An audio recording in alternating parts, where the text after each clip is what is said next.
Hello YouTube, welcome back to my channel, Vixen. This is my too cute baby Wookie. Isn't he too cute? Oh my goodness. Animals are so great, aren't they? I love my Wookies. My Oogie Boogie.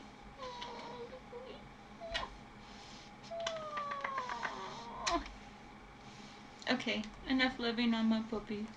But it's not enough. I can never get enough. You are so sweet. Best dog in the world right here. You do boo-boo good. Okay, I'm done. This time for real. Really, we have to stop Woogie. And now for the real introduction. Hello, YouTube. Welcome back to my channel, Vixen. I'm Monica, and today I'm going to host a talk about being 3 years post-op from gastric bypass surgery. I'm going to talk about some things. Those things are going to be restriction, my diet, weight fluctuation, my past diabetes and comorbidities, exercise, my commitment to stay with my goals, and that wonderful excess skin, loose skin kind of thing going on. So let's start right in, shall we? So the first thing I'll talk about is going to be restriction. Restriction. That is the feeling in your pouch, which is now your stomach, that tells you how much food you can consume before it rebels. And that's pretty accurate, honestly. Really all it is the amount of food that you're able to put in that pouch before it starts pushing and letting you know, ouch, this physically hurts. It's no longer, I mean, when a normal person gets stuffed, you start feeling uncomfortable. Oh God, I ate too much, you know, and you feel kind of sick. You know, if you just chill out for a while, it'll go down, right? Not so for a gastric bypass. When you hit that restriction and you choose to overeat beyond and above that, you are in for some excruciating pain.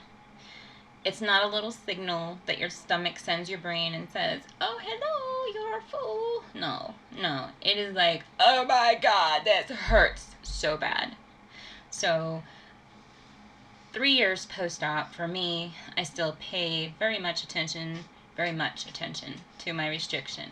And there have been plenty of times that I have chosen the bad path and decided that I was going to eat more than my restriction said that I should. And it is not comfortable, nor do I do it very often. I will not do that. It hurts too much, it's uncomfortable, and it's just a disgusting feeling overall. I don't want to do that. So I put measures in place, measures such as telling my husband, hey, when I say that I'm done with a plate, please, can you just take it out from in front of me? I don't want it anymore. You know, if we're going to be sitting there a while. And, you know, my husband is extremely supportive, and I love him for that. I will tell him, I'm done. I can't eat any more of this, and I need you to move it, because that tells him I'm having a hard time up here pushing this plate of food away, and I don't want to feel sick later, but I really want that food. That brings me into our second discussion of diet. What am I putting inside this vessel? So, first of all, I will explain something right off the bat. Many years ago, when I first started this journey, I watched lots of videos by a Dr. Vaughn, or Dr. V. He was on the TLC movies, and he did like My 500-Pound Life or My 800-Pound Life, something like that. And he talked about this scale of food, not like how much food weighs and how much you're eating, but basically a scale of For a gastric bypass patient or a VSG patient, a scale of 1 to 6 of foods that you should eat and the categories that you should be fitting your lifestyle around. 1 is pure liquids, 2 is like pureed food, 3s are like boiled vegetables, fish, very soft, edible foods. 4, 3. No, that was 3. 4 is like your chickens and shrimps and things like that. They are soft, but and easily chewable and digestible, but getting a little bit harder for your stomach to pull as much nutrients out of as with food that's already processed and easy to chew and broken down when it gets down there. Okay, and then 5 and 6 are like pork chops, bacon, steak. Really tough meats that you know, are not the best choices for gastric bypass patients anymore because 1, they sit really heavy in the stomach and they don't budge very well, and 2, it's like eating a rock and then feeling it in your stomach all day. Just not very pleasant. So on that scale of 1 to 6, me personally, I stick between the 2 to 4 range. That means I eat lots of pureed foods like mashed potatoes, puddings, things like that when I want them. But mostly it's the fish, sweet potatoes, vegetables, things like that, shrimp that I really crave and enjoy. And I know I'm feeling my best when I'm eating those foods because I have the most energy. I feel clean, and I don't know if everybody will understand that comment, I feel clean, but sometimes you don't have anything at all in your body, like just water, maybe, if you've done like a liquid diet or something like that, and your body feels really fresh. I like that feeling. I've grown very comfortable with that feeling. I love it. And it's when I have that feeling that I feel like I have less intestinal digestive tract problems. I think clearer. I have more energy. My skin feels, my skin feels really good. And I'm almost halfway into my 40s, so I think taking care of yourself and your skin is important because you're aging. uh, but yeah, so shrimp, salmon, tilapia, sea bass, scallops, boiled veggies, those are all big part of my diet personally. I also like chips and salsa. That's a meal that I love to snack on. Refried beans with cheese. Yum, yum, yum. So yeah, I would say that my diet has absolutely changed in the last 3 years. I'm very conscious of what I take into my body. When I choose to eat steak, I will order a filet mignon, and actually what we do now is we go to Sam's Club and we'll spend the money to buy their Black Angus, filet mignons. Oh, they're so soft and easy to digest for me. I can eat a bit of that steak and be quite content. And when I say eat a bit of that, I am talking about an ounce to an ounce and a half of steak. That is the amount of steak that I'm willing to consume in a meal, because more than that is just too much. Moving on, we'll talk about weight fluctuation. Weight fluctuation, that, ups and downs, or you go, consistent drop down, you lose a little bit, then you gain it all back, and then you struggle with it. My personal experience has been, first of all, let me say this. I have set my goals for weight loss in 10-pound increments. So basically, if I want to be 160, then I'm going to maintain a weight of 155 to 165, right? My current weight is 134, but for right now, there are some things going on that I know that my weight is fluctuating again. And so I'm fluctuating between 131 and 138. And that has been entirely the last week and 2 days. So when situations like this happen, I have accountability for what's happening by allowing myself 5 pounds plus, 5 pounds minus. My current goal weight is 130.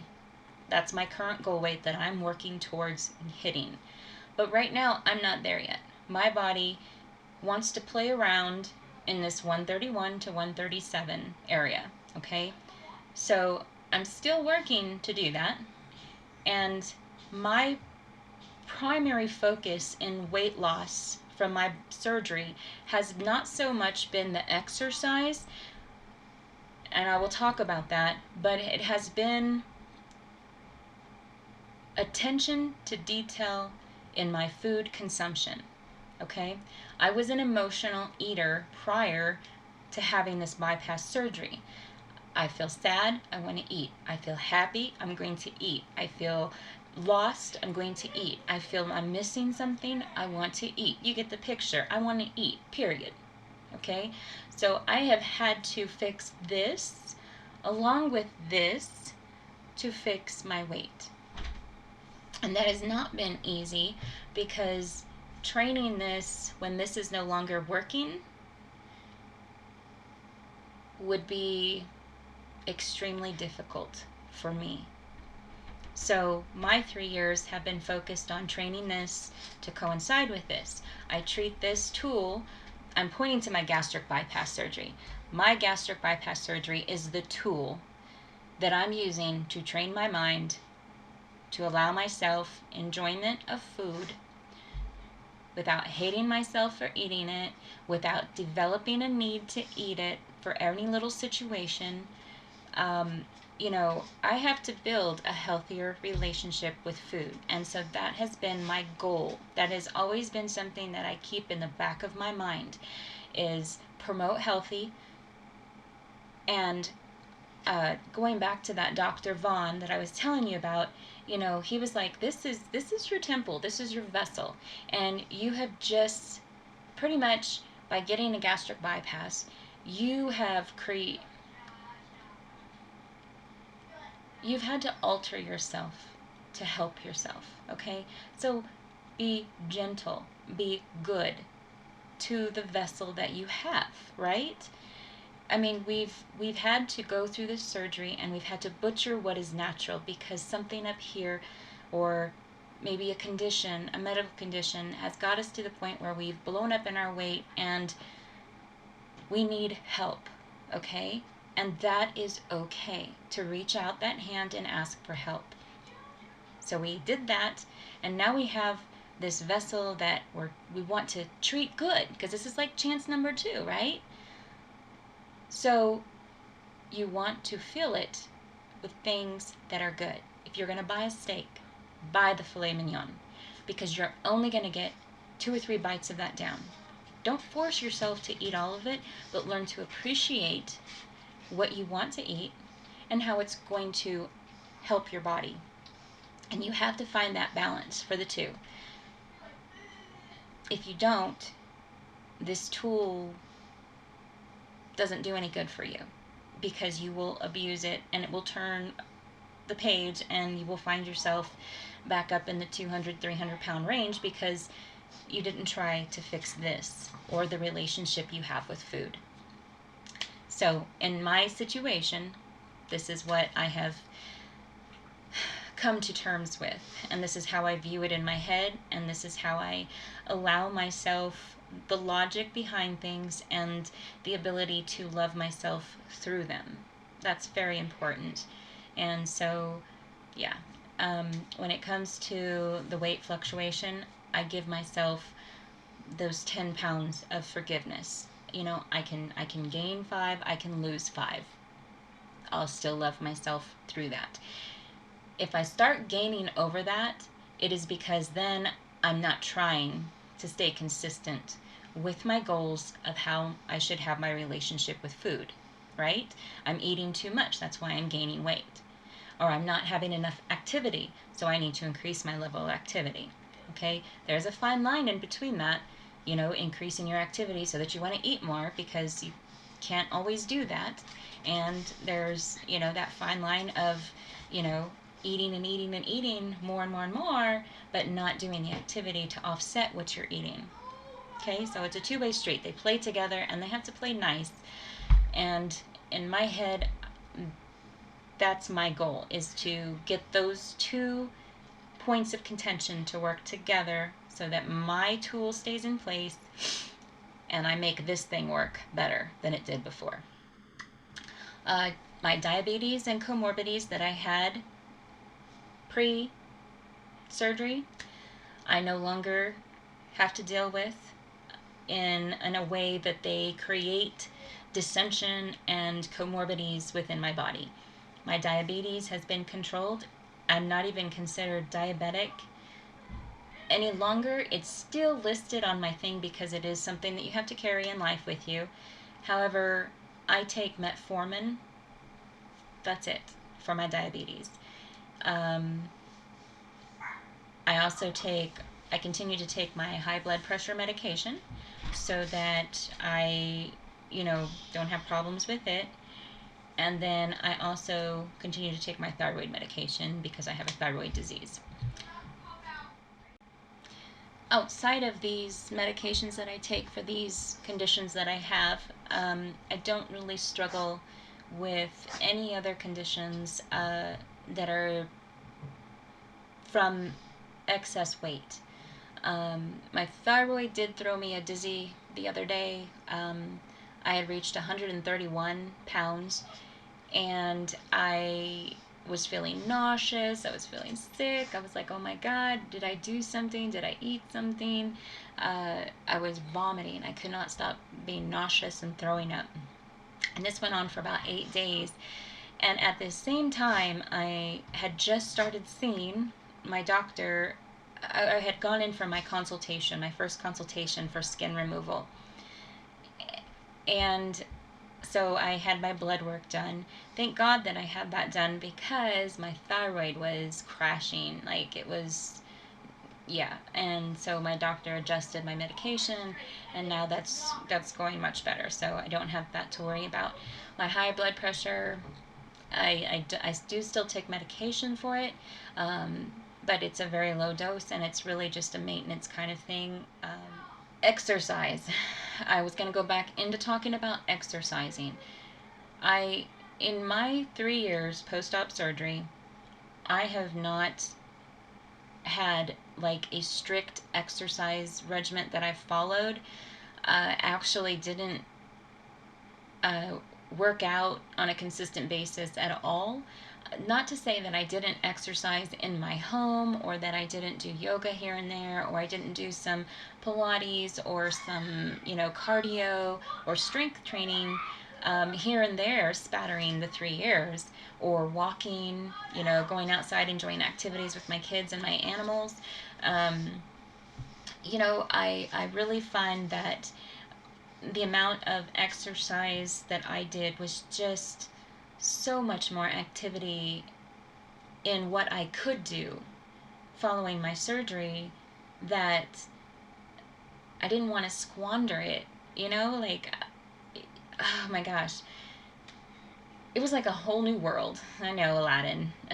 But it seriously was. It was a whole new world. Like, not to have all that weight inhibiting me all the time. There was a sense of freedom in that, and I embraced it. I was so happy. Like, I could go running with my kids, and we can go walking. We can get in a boat together, like, it's phenomenal, the freedom that I found in losing the weight. In shedding the weight, I gained so much.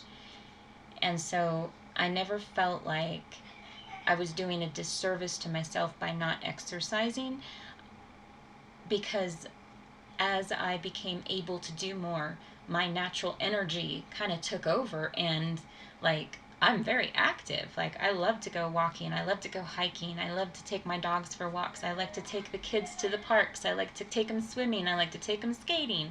And I just don't take them. I go with them. I go skating with them. I go swimming with them. I go walking with them. I go running with them. We go bike riding together, you know? So, you know, it's not like I'm taking them and sitting there. I'm going with them. And that is the freedom that I didn't have before that I do now. So I consider that to be my active lifestyle. When I say that I'm sedentary right now with COVID, hell yeah. I am stir crazy. But, you know, I try to dance around the house. I turn on my music, try to listen to loud, beautiful music and dance, clean, stay active. And now winter's come and it's cold and snowy and freezing and horrible outside, and I'm waiting for summer. Summer. So this leads us to my second to last topic, which is staying with my goals. From the very beginning of this very long video,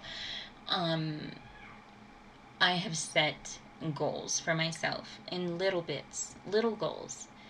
My first goal that I set for myself was the 160, and that was a mistake in my eyes. I went through hell mentally because of how I see my body and how others see my body and how my body really is, okay? I struggle with the fact that I'm 130 some pounds, and I look in the mirror and I still see a 260 pound Monica. Now, I am pretty mentally strong and healthy, okay? I don't cut corners with myself. I put it all out there, and I'm very realistic with myself, try to be. There are times when I'll let myself wander in La La Land for a little bit and then I kick my ass out. But I would have to say that the room that I allowed myself for failure, or to allow myself to feel gross because of failure, was too much. And it took me a while to understand that I needed to be gentler with myself, that I need to be accepting of my trial and error, okay? You don't fix a relationship with food overnight. No relationship can be fixed like that. And there was a lot of stuff that I had to come to terms with in these 3 years about my relationship with food and my relationship with myself internally. And I started certain practices to help me achieve the goals that I wanted to see from myself. I started focusing on being a good person. And being a good person starts with being good to yourself. Because you cannot love or truly appreciate anyone else unless you truly love and appreciate yourself. And I'm not a narcissist, I promise. I don't just love myself. Or maybe I do. Maybe I am a narcissist. I don't know. No, I know I'm not a narcissist. But what I'm saying, though, is that it's okay to be a little narcissistic in the love that you have for yourself.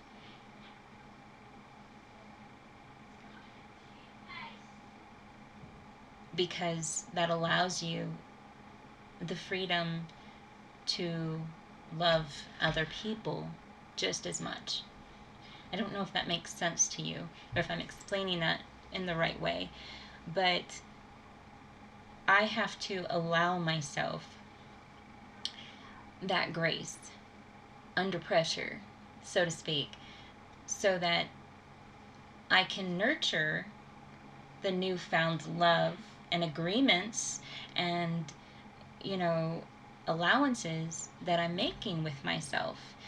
I know this sounds so crazy, but if you can, we're talking about, I'm talking about myself, but sometimes looking outside the box at yourself is necessary for building yourself up and for understanding why behaviors, maybe bad behaviors that you do, like my relationship with food. I was an emotional eater. I already talked about that a little bit. You know, you have to be able to look inside yourself to understand how to fix these things. And there's no better person out there to look inside yourself than you. You just have to have the will to do it and the bravery and the strength to fix the things that you want to fix. I am not there. That's why I said I am a work in progress. I am fixing Vixen. Vixen is an old gaming name that I had years and years ago, and so I'm fixing myself by myself. Not by myself. I have my support around me. I have, you know, my family and friends around me. It's just, you know, it's a work in progress, and you have to appreciate everything about that journey to enjoy it. And I want to enjoy this. You know, if I die tomorrow, I want to be happy. And I work on that. I struggle with it all the time. But it is happening. I can see little improvements every day. The last thing I want to talk about is excess skin and loose, saggy skin, plastic surgery, mommy makeovers, all those fun kind of things. That's where I'm headed in 2021. I have had my first consultation with Dr. Banich with Vanguard Skin Specialist, and I think 3 years post-op, I am at a point in my life where I've stayed consistent with my weight loss, and I've stayed consistent with my goals and my eating habits, that I think I'm ready for this reward. So my next video will be the start of this second part of my journey. So I hope that you will come back and join me and watch this new part of my life. I'll see you there. Bye-bye.